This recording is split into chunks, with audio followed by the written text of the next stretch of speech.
Did you know that in the 18th century, spiders were a very important part of cooking? And I don't mean the spiders crawl around in your yard. I mean the spider pot, which is a three-legged pot that is used to cook on open hearth. And cooking in the 18th century was hard work. And a taste of history, I will keep true to those early American ways, using spider pots, resting in open flames, as I create everything from sauces to side dishes to main courses. There were no microwave ovens or frozen dinners. Meal preparation revolved around the hearth and keeping the fire going. Did you know moving pots in and out of the fire was my only way of temperature control? It takes a strong back to do this type of cooking, but I come from a sturdy Hessian heritage, so I can take it. Growing up in the Black Forest of Germany, my grandfather taught me how to make amazing meals in front of an open hearth fire. When I came to the United States, I took those secrets with me to Philadelphia, the city tavern. So it's no surprise to me that Philadelphia, which was the second largest English-speaking city in the world, had so much sophistication when it came to food. This is the original spot where Jefferson, Washington, and Adams would come after a hard day of debates to enjoy a hearty meal and a strong ale. Huzzah!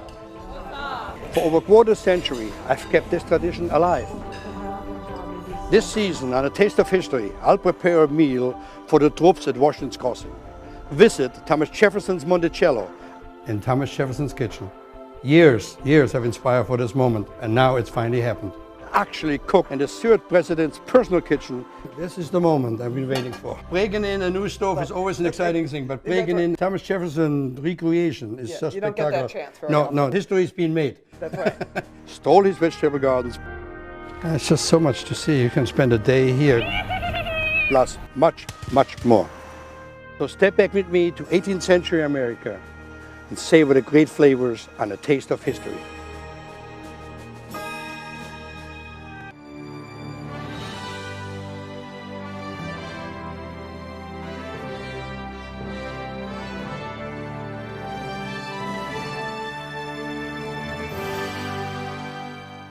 A Taste of History is made possible by Dietz & Watson, premium meats and artisan cheeses, and by Sandals Resorts, the luxury included vacation. Welcome to the 18th century. I got my fire going, I got the food here. I want to explain to you, the 18th century was much more sophisticated than we know today. From the farm to the table, as fresh as possible. No preservatives, no additives. Today's recipe is inspired by Martha Washington, the first president's first lady. She was quite a unique first lady in the sense that she wrote a book in 1753, and she incorporated a lot of seafood together with fowl, as we're going to do today at her Martha Washington-inspired turkey stew that is served with fried oysters and fried leek and a lot of root vegetables. The important thing is to know that turkeys of that size were very common in the 18th century. Outside of Philadelphia, there was sightings of flocks up to 5,000 turkey that size. This happens to be a 48-pound turkey.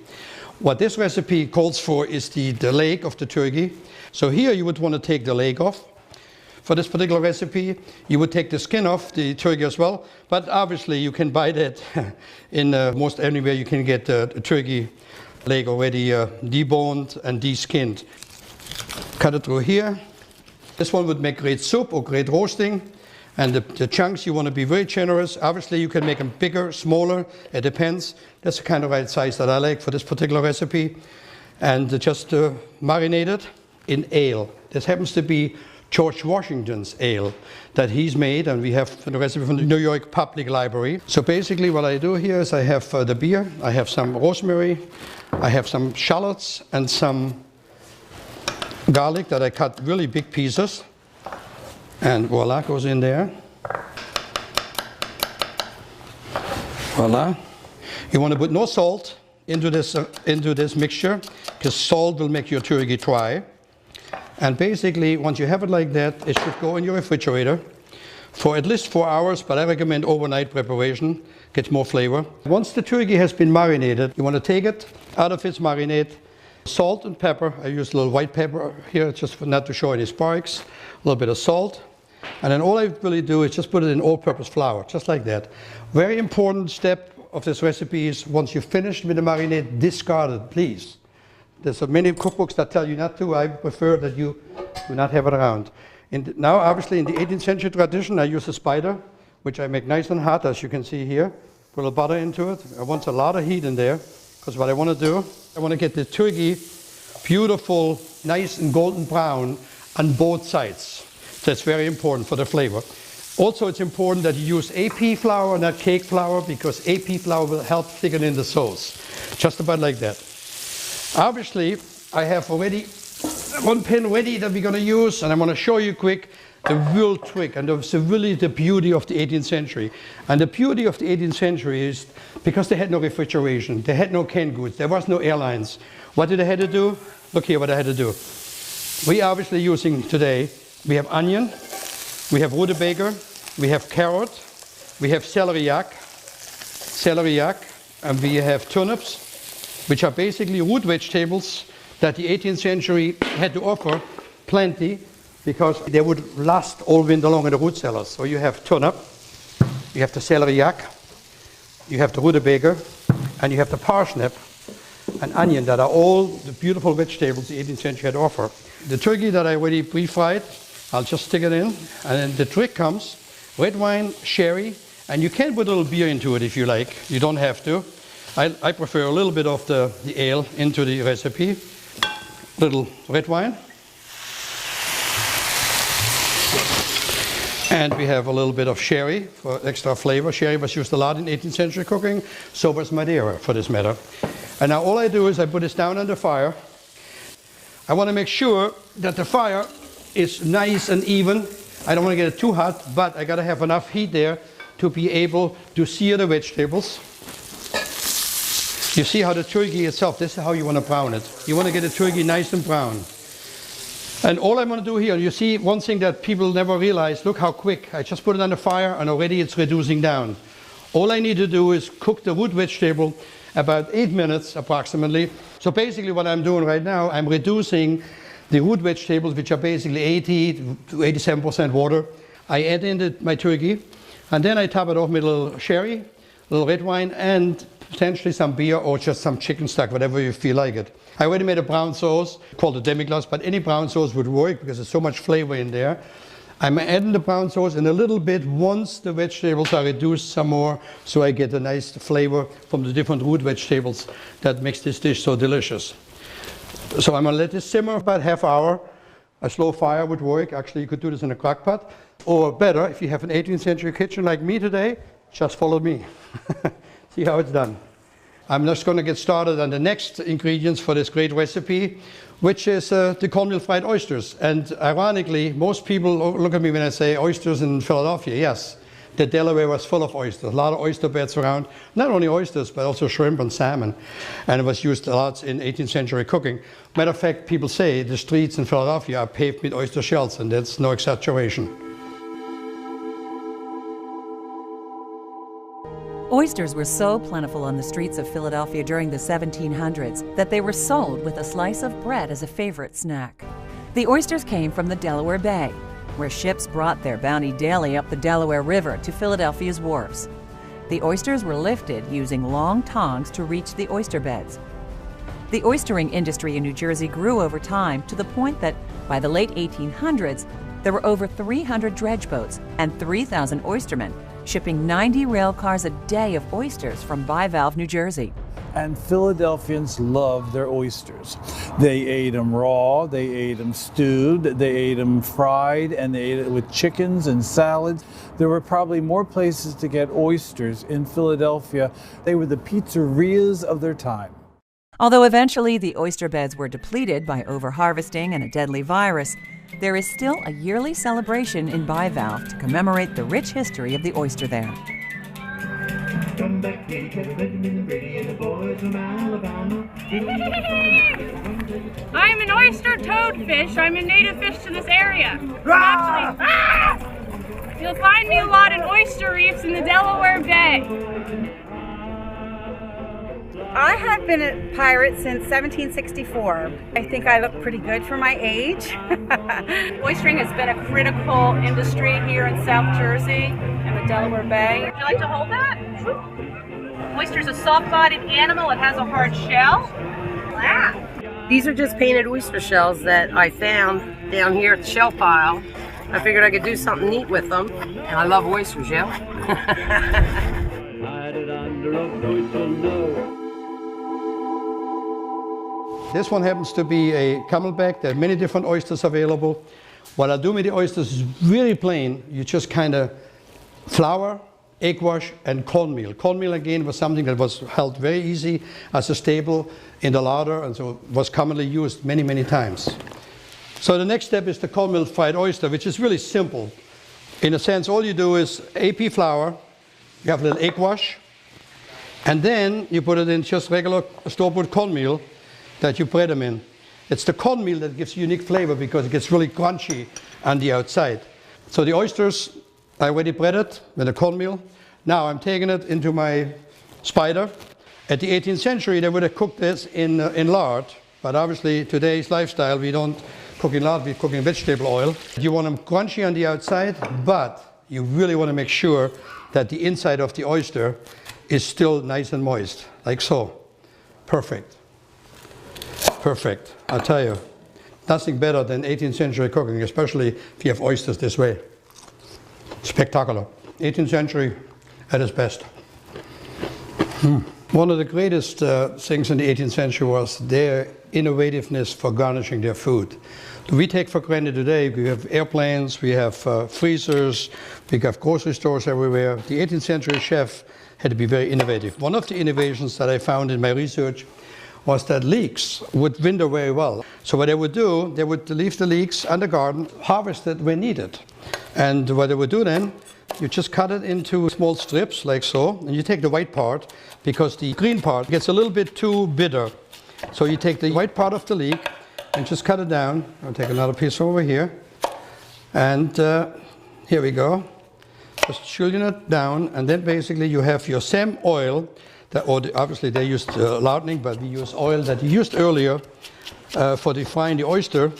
And all you want to do is add the leeks into the tempered oil. Okay, when the leeks are done, and if they're wet, and you want to not have a fire at home, if you do this recipe, just rub in a little towel, get the extra moisture off. That might be helpful. And then basically just going to add it into the oil.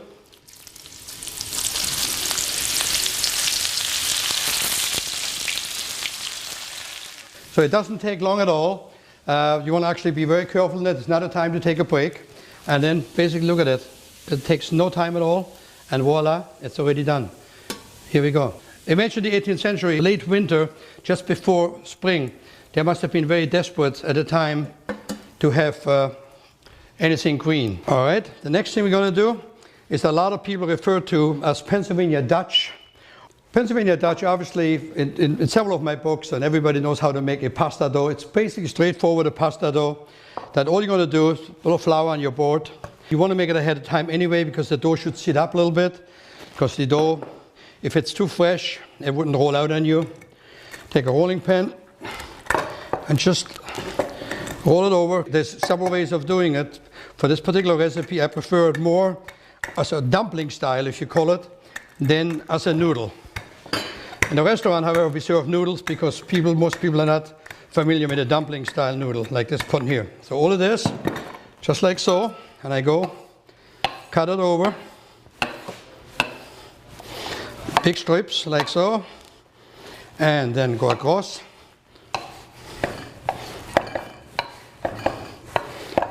And the next step will go, I go right behind me, my water is boiling, they go right into the water. Remember, those are not the regular egg noodles that you air dry, you just want to have them fresh. Basically the dumpling style, which is not really as a noodle, it's more as a dumpling, you want to keep them in nice big chunks, like you see me doing here. It's more of a dumpling than it's ever a noodle, but it's also referred to as Pennsylvania Dutch noodles. I'm just adding it in the boiling water, and they'll take really no time at all. Let me check one more time really quick. I want to make sure that those my dumplings will come nice, here, which they are. Stir it up a little bit. Yeah, beautiful. Really nice. Perfect. You're going to see the moment they swim, they're almost done, which you can see already there. Soft vegetables, which we refer to, would be yellow squash and zucchini, which are obviously have been around in the 18th century, but, there comes the big but. In the winter time, you would have not seen those. But in spring, late spring and summer, obviously abundance. So this is a very simple. We're going to take just a zucchini and just cut it across. Really a rough cut. It's rough, rough, rough, rough. There's nothing fine about it. There we go. Do the same thing with the yellow squash. Same thing here. Go cut it across. Same thing here. Some red cabbage that I already cut before. There we go. I take a little bit of butter. I'll bring the spider right up. Here, put the butter in the spider. Put the vegetable right into it, including my red cabbage. I put salt and pepper into it. That's all it needs. Salt or white pepper. Bring it back on the fire. And all I do now, the thing we want to play last moment, heirloom tomatoes that Thomas Jefferson made famous when he was president, serving it to everybody.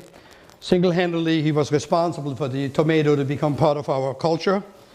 And I take some heirloom tomato. In this particular recipe, I do not deseed them. Many times you deseed it. This time I wouldn't. I just cut it like rough chunks like so. But remember, you want to use a nice heirloom for that. If you get them now readily available, all specialty stores have it.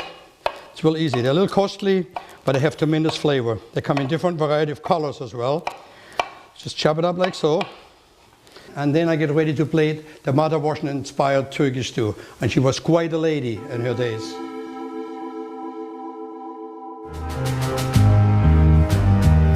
As you can tell by the slope cabins, I'm here at Valley Forge National Historical Park, the place that George Washington made his headquarters, and most likely the revolution was decided right here on this very grounds. I'm honored to have Patricia Brady with me today, distinguished author who wrote a spectacular book on Mother Washington's and American life and helped me so much in my research. Well, Valley Forge is just, as you say, the place where the revolution was essentially won. And Martha Washington was here for that whole bad winter. Which brings me to my first questions. Why would she leave her beautiful home in Virginia, the nice estate, and come here be crammed into a little thing with soldiers? Because she loved her husband. She was rich. She was the big catch. She wanted George Washington. Oh. And whenever he said, come join me at camp, she was on her way. Sometimes I think I know Mother Washington because I've been reading and studying her recipes for so many years. The sophistication Mother Washington brought to the early American culinary scene. She was a notable hostess. Not only did she have wonderful recipes that were quite sophisticated and went together very well, but they had good wine and the conversation flowed. That was what she was known for, talking and making people feel part of things. Well, I understand through your book also that her dining table was also to strategize the next day's event. So having 20, 25 people was the norm, I guess. It was living here in camp with all the young aides-de-camp. It was something like being a fraternity house mother. Sure. She had all these young men to look after, then all the other generals, their wives, foreign dignitaries, congressmen come to snoop around. They sat and talked about, okay, what happens when spring comes? How do we actually win this thing? Well, they won it because they hired von Steuben. That's obvious to me. The German speaks. A fellow German, but of course. The German speaks. Martha Washington was the secret weapon of the American Revolution. Every winter when she arrived, the soldiers cheered. They were so excited that Lady Washington was here. And she set up a home for George Washington. He liked his home better than anybody, and he wanted this quiet, peaceful place. Don't forget, Valley Forge was not out in the wilderness. No. Valley Forge was among all kinds of farmsteads and all, and so the neighbors would come to visit. So interesting sometimes when you look back to the little things that we don't really take it for granted today, but it was a very important part of winning this war. All the things I do with my food is trying to show the audience what really happened, and food and history is all intertwined. Food is history. It's, as your title says, taste history. Yeah. I always call her, she was the first lady, no pun intended, that really did unbelievable things with her recipes, like so many of the dishes that I make constantly. Mind-boggling, you know? Well, it's also part of the job of First Lady as being the hostess of the nation, that her style of cooking was really quite new to some of the men from other colonies who came and ate at the table. Sure. When I make it today, it raises eyebrows. And you could serve it in any French restaurant or continental restaurant any given day.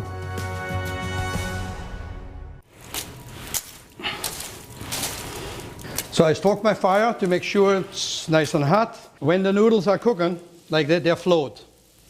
You see that? I'll just take them and put them on a serving platter. Now, if you would do this at a later time, and say you make this ready for a company you have in over at your house and you want to recreate this dish, then I would chuck them in cold water, set them aside, and then later reconstitute them really quick. So basically, this is how the noodles would be. 18th century, I tell you.